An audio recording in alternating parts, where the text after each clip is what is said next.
रही है, इसको अभी इश्क। एपिसोड 2। नताशा जी ने चिल्लाते हुए कहा, ये 2 कौड़ी की लड़की ये हमारे घर में नौकर का काम करती है और इसी घर के मालिक के बेडरूम में ये क्या कर रही है, इसको अभी के अभी यहाँ से बाहर निकालो। कांताबाई ने जैसे ही उस उठाने की कोशिश की, उस लड़की की एक दर्द भरी चीख निकल गई, जिसे सुनकर कांताबाई के भी शरीर में एक सिरहन सी दौड़ गई। लेकिन नताशा जी को गुस्से में देखकर वो भी कुछ नहीं बोल सकती थी।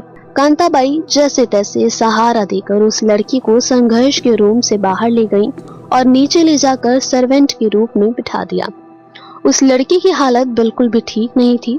उसकी बॉडी पर जो निशान थे वो कल रात की कहानी बयां कर रहे थे और उस लड़की को जरा भी होश नहीं था। वो आधी बेहोशी की हालत में थी। उसे देखकर कांताबाई की भी आंखें नम हो गईं। उन्होंने जल्दी से उस लड़की को बेड पर लिटाया।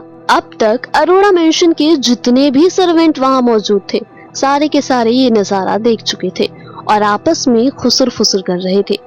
वहीं एक लगभग कांताबाई की उम्र की भी सर्वेंट थी। वो साइड हट गई और उसने अपने फोन से किसी को कॉल लगाया। फिर कुछ कहकर वो वापस से उस रूम में आ गई।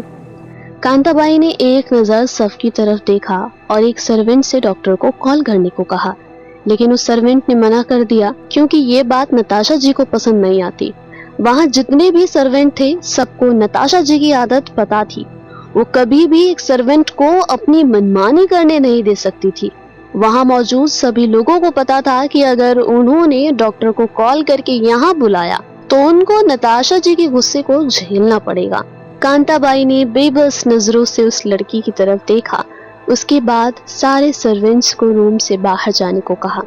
फिर उन्होंने कबर्ड से पेन किलर निकाली और उस लड़की को जबरदस्ती उठाते हुए उसे पेन किलर खिला दिया और वापस उसी बेड पर लिटा दिया और उसके सामने ही बैठकर वो लड़की के सिर को सहलाने लगी।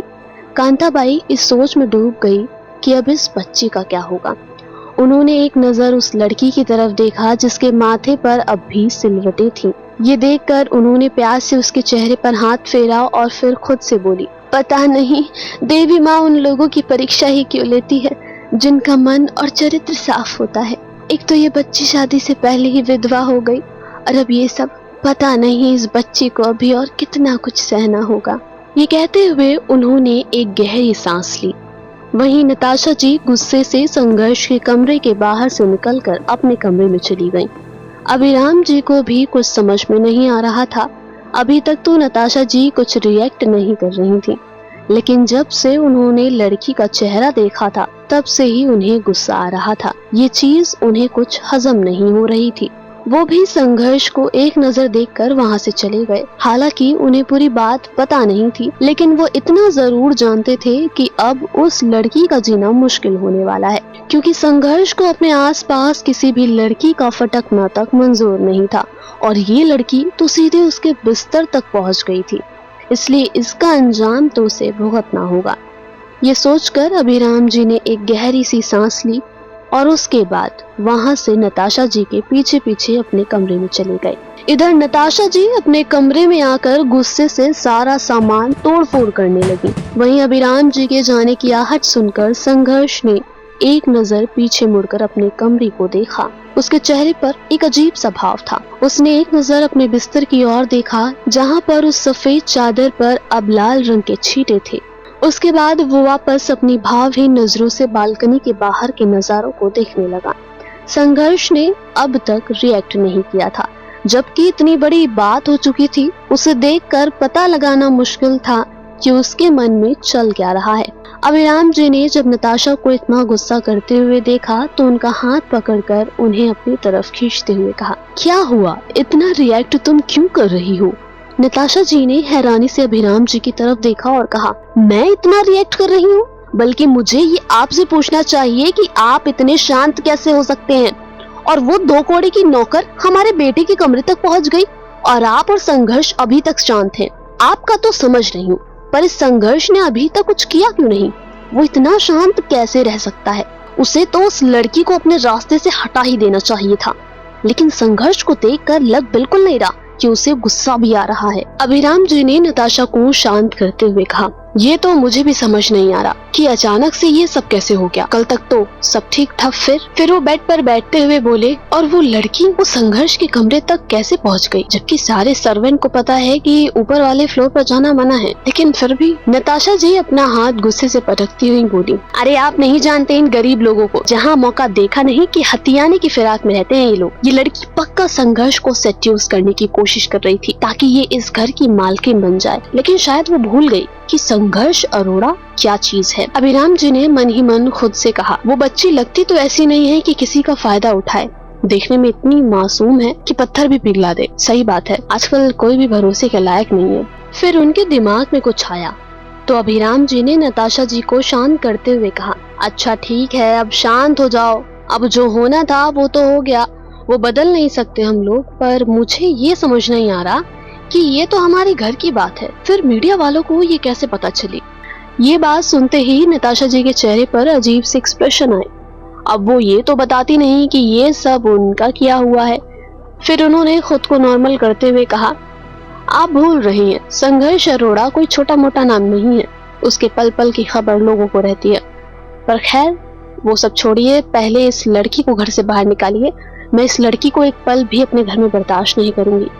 अभिराम जी तो उनसे कहना चाहते थे कि अभी उस लड़की की हालत ये नहीं है कि वो चल फिर भी सके, लेकिन वो जानते थे कि उनके कुछ भी कहने का कोई फायदा नहीं था। नताशा जी करती वही जो उनके मन में आता, इसलिए उन्होंने भी नताशा से ज्यादा बहस नहीं की और वो दोनों ही नीचे हॉल में आए। नीचे हॉल में आकर नताशा जी ने कांताबाई को आवाज दी। कांताबाई बाहर निकल कर आई तो नताशा जी ने उनसे कहा, उस नौकरानी को अभी के अभी मेरे घर से बाहर करो, 1 मिनट भी मैं अब उसे देखना नहीं चाहती। कांताबाई ने उनसे अभी कुछ कहना चाहा था कि अभिराम जी ने कांताबाई को कुछ इशारा किया। कांताबाई ने अपना सिर हाँ में हिलाया और वहाँ से चली गई। रूम में आकर उन्होंने देखा तो वो लड़की अभी भी आधी बेहोशी की हालत में लेटी हुई थी। कांताबाई चाहती तो नहीं थी, लेकिन फिर भी उन्हें उस लड़की को बाहर तो भेजना ही था। उन्होंने कबर्ड से खुद की एक साड़ी निकाली, उसके बाद उन्होंने उसे उठाया और उसे वो साड़ी पहना दी। वो लड़की अब भी अपनी आधी खुली आंखों से अपने सामने होती चीजों को देख रही थी, लेकिन उसमें इतनी हिम्मत नहीं थी कि वो हाथ उठाकर किसी को मना भी कर सके। कांताबाई ने पानी की कुछ छींटे उस लड़की के चेहरे पर मारी और उसके गाल थपथपाते हुए उसे उठाते हुए कहा, प्रीता बेटा उठ जाओ, होश में आओ बच्चा, उठो। ये प्रीता थी अरोड़ा मेंशन में एक सर्वेंट, जिसके सपने तो बड़े बड़े थे, पर अफसोस कि ये अनाथ थी, जिसके सपनों का कोई मोल नहीं था और उसके परिवार वालों ने उसे इस हद तक तोड़ दिया था कि वो मजबूर थी किसी की नौकरानी बनने के लिए। प्रीता ने अपनी आंखें धीरे से खोली और कांताबाई को अपने पास देखकर कहा, पानी पानी। कांताबाई को प्रीता की यह हालत देखकर बहुत दुख हो रहा था। उन्होंने जल्दी से एक गिलास में पानी डालकर प्रीता को पिलाया और उससे कहा, देखो मैं जानती हूँ कि तुम अभी चलने फिरने की हालत में नहीं हो, लेकिन तुम्हें यहाँ से जाना होगा। प्लीज बात समझने की कोशिश करो और यहाँ से जितनी जल्दी हो जाए चली जाओ। इतना कहकर कांताबाई ने प्रीता को सहारा देकर खड़ा किया, लेकिन वो अभी भी इधर उधर लुढ़क रही थी। उसने पेन किलर अभी अभी ही खाया था, इसलिए दवा असर दिखाने में भी टाइम ले रही थी, जिसकी वजह से अभी भी उसके शरीर में दर्द हो रहा था। पर कांताबाई उसे सहारा देते हुए उसे रूम से निकाल कर बाहर लाई। नताशा जी अभी भी गुस्से में और नफरत से उस लड़की को देख रही थी। उन्होंने कांताबाई से कहा, हमें इस तरह की चरित्रहीन लड़की अपने घर में नहीं चाहिए। इसे जल्दी से जल्दी यहाँ से बाहर निकालो और आगे से ये अरोड़ा मेंशन के आसपास भी नजर नहीं आनी चाहिए। कांताबाई ने अपना सिर झुकाकर जी मैडम कहा और उसे मेन गेट से होते हुए बाहर लेकर आई और उसके सिर पर हाथ फेरते हुए बोली, मुझे माफ करना बेटा, मैं इस वक्त तुम्हारे साथ नहीं हूँ, पर बात को समझने की कोशिश करो। तुम प्लीज अभी घर चली जाओ और वापस यहाँ मत आना। तुम जानती नहीं हो कि तुमने कितनी बड़ी मुसीबत मोल ले ली है। प्रीता को कांताबाई की बातें समझ में नहीं आ रही थी। उसका दिमाग काम नहीं कर रहा था, लेकिन उसे इतना समझ आ रहा था कि उसे घर जाना है। वो अपने लड़खड़ाते कदमों से वहाँ से चली गई। वहीं नताशा जी अब वापस से अपने रूम में गईं और उन्होंने किसी को कॉल लगाना स्टार्ट कर दिया, पर इतने रिंग जाने के बाद भी सामने से कॉल नहीं उठा। नताशा जी ने फिर से दोबारा नंबर डायल किया, तब भी सामने वाले ने कॉल नहीं उठाया। ये देखकर नताशा जी का पारा हाई हो गया। वो गुस्से से अपना फोन पटकते हुए बोली, इस लड़की से एक काम नहीं होता, इतनी मेहनत की मैंने ताकि इसे इसकी जगह मिल जाए, लेकिन नहीं, इससे कोई फर्क ही नहीं पड़ता। क्या करूं मैं इसकी वजह से कहीं मेरा प्लान बर्बाद ना हो जाए। इतना कहकर नताशा जी अपना सिर पकड़कर वापस से बेड पर बैठ गईं और फिर वो कुछ सोचने लगी। फिर उन्होंने सामने रखी टेबल से पानी का गिलास उठाया और एक झटके में सारा पानी पीकर खत्म कर दिया। उसके बाद वो उठी और बालकनी के पास जाकर खड़ी होकर कुछ सोचने लगी। वहीं प्रीता काफी देर चलने के बाद एक चौल में पहुंची, जहां बहुत ज्यादा भीड़ थी। सब प्रीता को बहुत ही अजीब सी नजरों से देख रहे थे और वो सबकी नजरों को भांपते हुए अपनी साड़ी का पल्लू कसकर अपने हाथों से पकड़े आगे बढ़ रही थी। सब उसे देखकर बातें बना रहे थे और प्रीता अपनी साड़ी की पल्लू से खुद को जैसे तैसे कवर किए हुए लड़खड़ाते कदमों से एक घर के पास गई और उसने डोरबेल प्रेस कर दी। तभी दरवाजा खुला और प्रीता अभी कुछ कहती कि उसके गालों पर एक जोर का थप्पड़ पड़ा, जिसकी वजह से प्रीता वहीं फर्श पर गिर गई। एक तो ऐसे ही उसे कमजोरी महसूस हो रही थी और थप्पड़ लगने की वजह से वो खुद को संभाल नहीं पाई और सीधे फर्श से जा टकराई। वहाँ की जमीन थोड़ी खुरदरी थी, जिस वजह से उसके हाथ छिल गए और सिर पर हल्की सी चोट आ गई। दर्द से उसकी आंखों में आंसू आ गए। तो क्या लगता है आपको, क्या मोड़ लेगी प्रीता और संघर्ष की कहानी? क्या इनका साथ यहीं तक था या किस्मत आगे भी लाएगी इन्हें एक दूसरे के पास? जानने के लिए सुनते रहें बेशर्म इश्क।